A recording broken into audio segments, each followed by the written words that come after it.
แกงใหม่แบบแสบเองอ่ะไผ่ก็บ่อยากติดปานใดเนาะ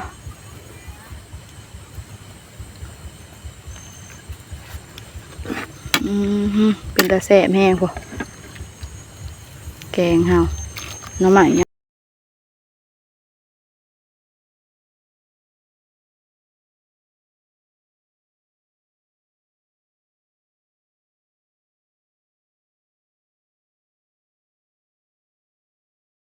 เอากราบสบายดีเด้อแม่ FC ทางฝั่งลาวฝั่งไทยต่างประเทศเนาะมื้อนี้ก็มาพบมาพอกับน้องทุ่งอีกแล้วเนาะพี่น้องเอามื้อนี้พากันกำลังสิแกงหน่อไม้พี่น้องตอนนี้น้องชาเป็นกำลังเด็ดยอดนี่ก่อนน้องค่ะยอดมักยอดมะเขือดูว่าพักทองยอดผักทองหยอดผักทองเนาะแกงใส่หน่อไม้พ่อพี่น้องตอนนี้ยยานางเนาะพ่อพี่น้องเนาะเรืองเลยยานางเขียวบ่หรือว่าเรืองเขียวเอาลิ้นตามเลย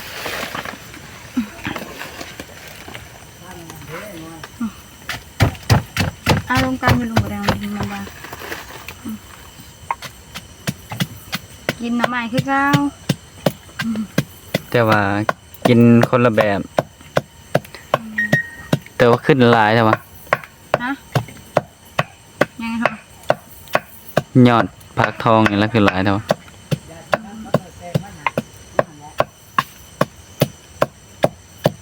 คนเฮือนไก่เนาะเขาแบ่งไงพ่อพี่น้องเขากินทำงานน้ำใหม่มาแมนถือว่าหลายเอาดื่มสบายดีก่อนแล้วสบายดีเด้อแม่ซีบัสุขุสุคนพอน้องแล้วน้อยเพิ่นพริกปิ้งให้เอื้อยอยู่พวกบ่ฮู้ว่าเพิ่นพริกเป็นหรือบ่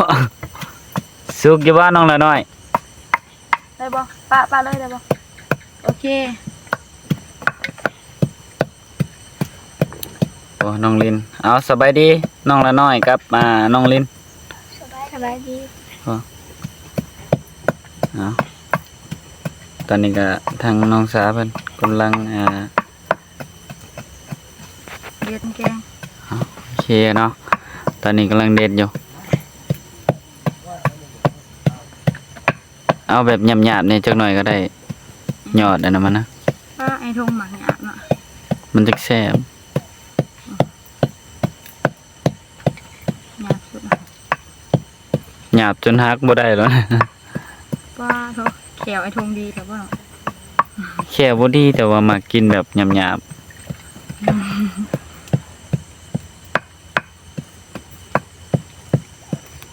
ถ้าบ่เด็ดนั่นน่ะออกก็บ่เป็นหยังเด้เหลืองเนี่ยแม่นเดี๋ยวเบิ่งโอเคเอาสากออกไว้รถเลยเอาหกเนี่ยเอาหกมาไว้ถ้าบ่เด็ดมันบ่เป็นหยังบ่บ่ได้ก็ได้ตามใจคนหมักแต่น้องสาหมักแบบนี้บ่เห็ดยังน้องละน้อยตีเต้าเอ้ยลูกบ่ได้เบิ่งดีๆได้ส่วนไหนขี้ดินคูใส่ปิ่งหมดเลยฮะพอดีได้นกมาพอไปทางไหนได้นกมาแบบเขาไปหาอันนั้นเขาไปหาหน่อไม้แล้วเขาเห็นนกเนาะจักนกมันถึงยังแล้วมันบินมาได้ทางลุงพงก็เก็บมาว่าสิปัวหามันดีมาเอาเทือนหมดบ่รอดนะพอดีน้องซาได้กินปิ้งนกตอนแรกว่าสิบ่เฮ็ดอิหยังใส่มันว่าสิเอามันไปปัวนะแต่ว่าเอามาเอาเทือนแล้วมันบ่รอดก่อนเนาะ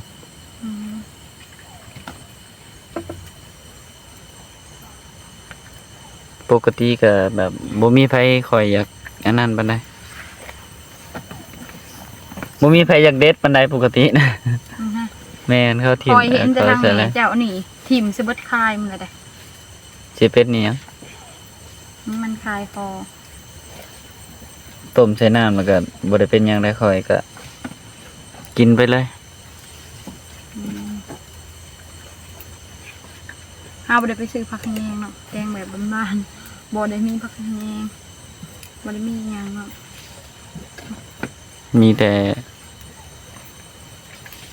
มีแต่หัวใจ มีแต่ว่าใจใส่ลงไป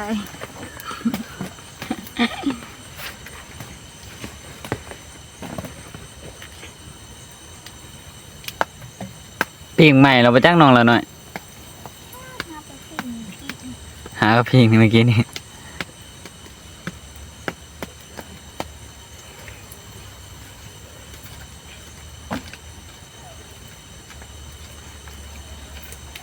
อยู่แบบนี้ไปเลยเนาะไอ้โทงเฮาก็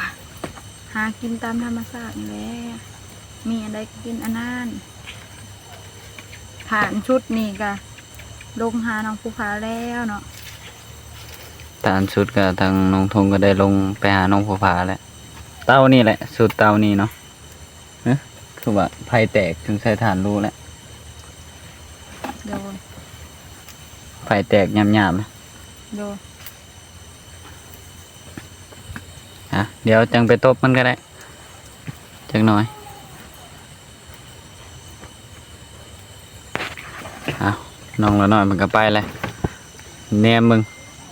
เอาเพราะว่าปิ้ง ไปที่ชุกนะ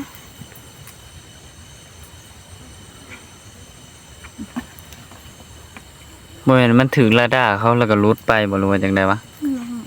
เห็นระดาเขาอยู่ในหันเด้ คอยไปกับน้องลินตอนน่ะเห็นอยู่ในระดับแต่บ่มีนกติดเลย บ่มันขาดหมดแล้ว แนวดักนกเขาเนาะเขาติดปลาไว้หั่นปกติเอ้าสิแล้วล่ะบ่ นี่มีตะแกรงอะไรบ้าง แต่ว่าไผยังบ่ได้อันนั้นเนาะยังปิ้งอันนั้นอยู่ หรือว่าพ่อไอ้ทงพ่อก่อนก็ได้ปีนะ บ่โอ ลุง เค ไทยก่อนย่านทั้งเมย์พันยาเขาอันนี้ แม่มันก็ถากินน้ำเฮาบ่ แม่น อืม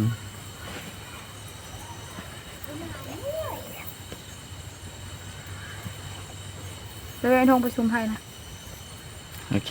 แป๊บหนึงโดยเนาะตอนนี้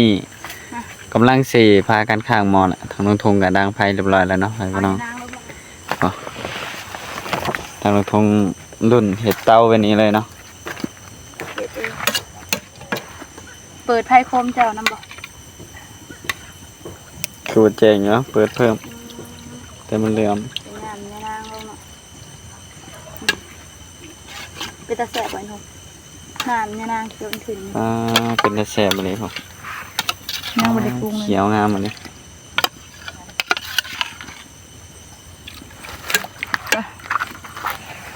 ทางบอกว่า เขียวคักเนาะตอนนี้ก็มาตักใส่โคกพร้อมเพราะว่าล่างอันนั้นแจวเนาะ ฮะล่างเนี่ย ก็ใส่แจวข้าวเบื่อกับมันนั่น ล่าง กับมักเพชรนี่ โดน แจวบ้านข่อยเอิ้นว่าแจว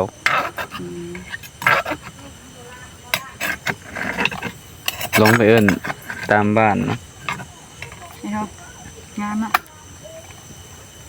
ผักงามเลยถ่ายหมอห้อนบนบ่อจังเทใส่อีก เสียดายแต่บ่มีอันนั้นนะไอ้ทง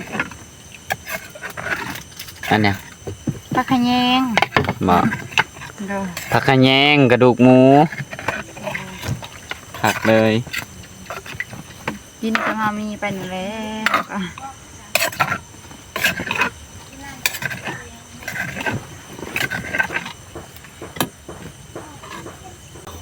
เลยเนาะมาเลยต้อง จะนางเขาเบือลงไป ใส่น้ำข้าวเบื่อ ให้มันขึ้นขึ้น น้ำข้าวเบื่อกับมักเพชร นี่แม่ไอ้ทงทำหิดเต้าเองเนาะแม่คุณมานูริเบตเต้าไอ้ทง โนริเบียดเนี่ย เต้าน้ำนี่นางเชิญขึ้น อัปเดต อัปเดตอันเตาของแท้ งามเนาะเต้าไอ้ทง เห็ดสัวข้าวอันนี้เนาะ เฮ็ดสัวข้าวเตาด้วยอันขุดขี้ดินเลยเนาะโอ้หมอก็เริ่มพดแล้วเดี๋ยวสิใส่ผักอีกตามหลัง เตาไอ้ทงเห็ด ย เอ อด ง ฟั ก็ กท ค่ะ อง ยอดพักทอง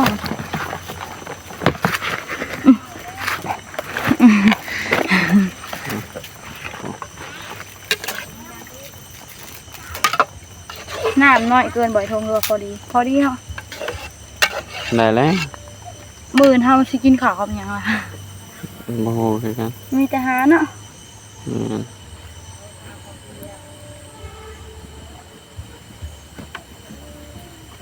ยังมีฮอดเสียงเพลงอยู่ทางป่าใช่มั้ย ฮะอีหยังไอ้ทงเสียงเพลงบ่อย เสียงเพลงอยู่ในป่าที่ โดย ทางนี้ป่าเลิกเติม โดย คืออยู่ใกล้ๆนี่นะ ไปน้ำเสียงเพลงไปเบิ่ง ตามมึงกับป่านี่ก็บ่ได้เลิกปานใดเนาะแต่ไปบ่ได้สุดครับ ทางแม่เพิ่นก็เอาถ้วยมาไว้เนาะไอ้ทง แม่นเอาถ้วยมาเอาไว้แบ่งเอา ถ้ามีหยังกะแบ่งไป เอ้า เนาะ ถ้วยภายในน่ะคือมี2ใบบ่ ถ้วยแม่เพิ่น 2ใบเพิ่นบ่นั่นน่ะ กับถ้วยคอย เออเอาหมอพดแล้วบ่ ยัง โดยบ่ฮู้ว่าเพลงสิเข้าหรือบ่เนาะแต่เพลงมันอยู่ทางป่าทางนี้ ชื่อว่าอยู่ใกล้เนาะ แม่น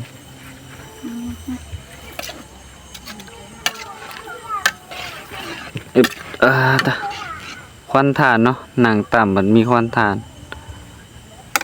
ทางลงทงหนังเอามันมีควันถ่าน หมอก็เริ่มขดได้ตอนนี้ อ่าอีหยังก็เตรียมไว้เรียบร้อย ดู เครื่องทุกอย่างก็อยากโคกๆแหน่จักหน้อยเนาะเฮ้ยพี่น้องเพราะว่าทางลงทงก็บ่ค่อย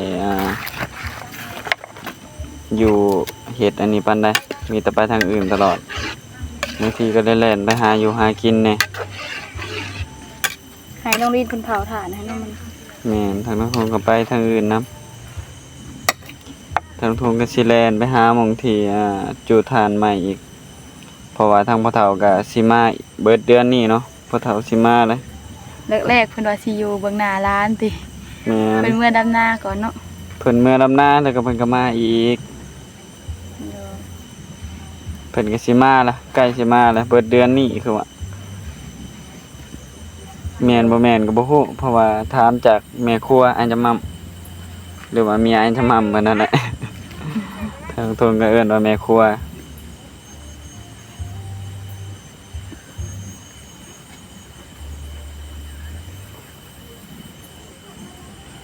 เป็นได้น้องสาวหึ เล็บดี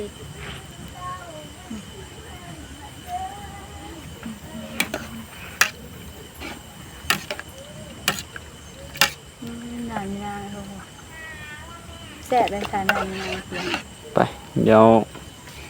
เอาผักลงเนาะจังสิอันนั้นต่อ ดู ตอนนี้เริ่มสิปรุงแล้วเนาะ มาเริ่มปวดนะ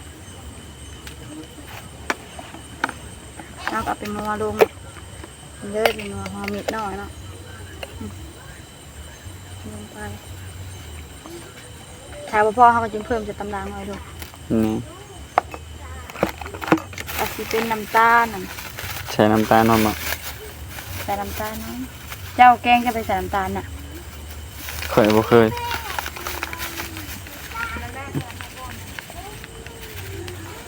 เอาหวาน ใส่ปลาแดกเนาะนี่ไอ้ทองปลาแดกไอ้ทองโอ้ อ๋อปลาแดกคือสิแซ่บครับ มันก็สีลำบากเนาะอย่าความเด้อ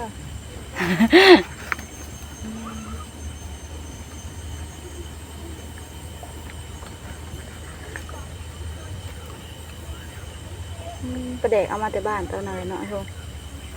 นี่ กันเดียวกันเนาะ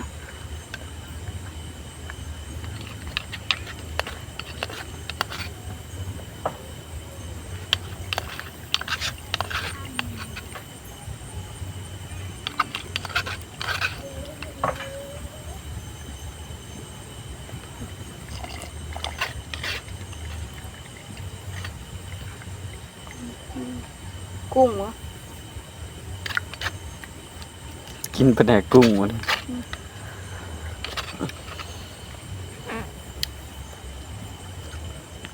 เอาแบบนี้เนาะไก่ชิชุกแหละเดี๋ยวสิใส่ยอดผักทองแล้วก็ซุปเลยบัดนี้ แซ่บนะ ใส่เลยบ่โอ้ควันเลยจะควันทานจะควันไผ่บาดฮะ ใส่เลยเนาะ ใส่เลย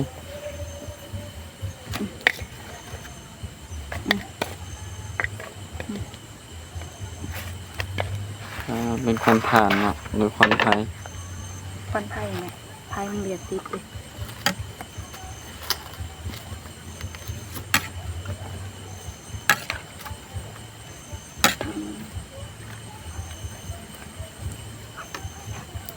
ไอ้สา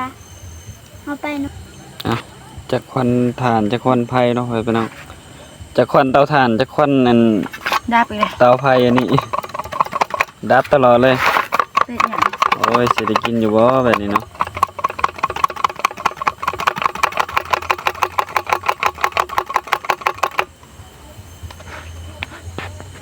เริ่มอย่าง เอาพันนี้ไผ่ก็เริ่มติดแล้วแต่ว่าหม้อก็เริ่มผลแล้วเนาะใกล้สิได้กินละ ปดเอาเดยถุงยาเขา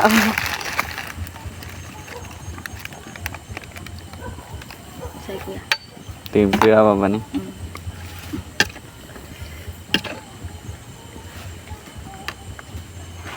แล้วมัน นี่เลยเนาะว้าวเต้อกินแต่แซ่บเลย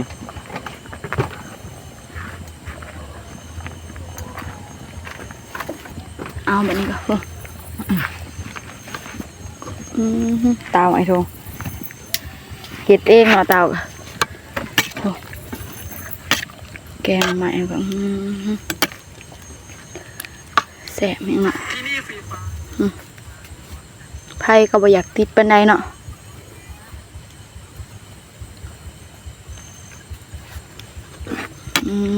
เป็นตาแสบแห้งพอแกงเฮาหน่อไม้ยามแรงเนาะบาทนี่โอ้ยามคำๆแล้วเนาะเอาบัดนี้ทางน้องสาก็สิได้จบคลิปไปเพียงเท่านี้พบพ่อกันในคลิปหน้าเด้อกล่าวขอบคุณทางเมฟซีเบอร์สุขุสุคนที่เบิ่งคลิปของน้องสาตั้งแต่ต้นจนจบที่บ่ขามโฆษณาทางน้องสาว่าผิดพลาดประการใดก็ต้องขอโทษขออภัยทางเมฟซีเบอร์สุขุสุคนเนาะทางน้องสาสิขอตัวลาไปเพียงเท่านี้ขอกล่าวคำว่าสบายดีบ๊ายบาย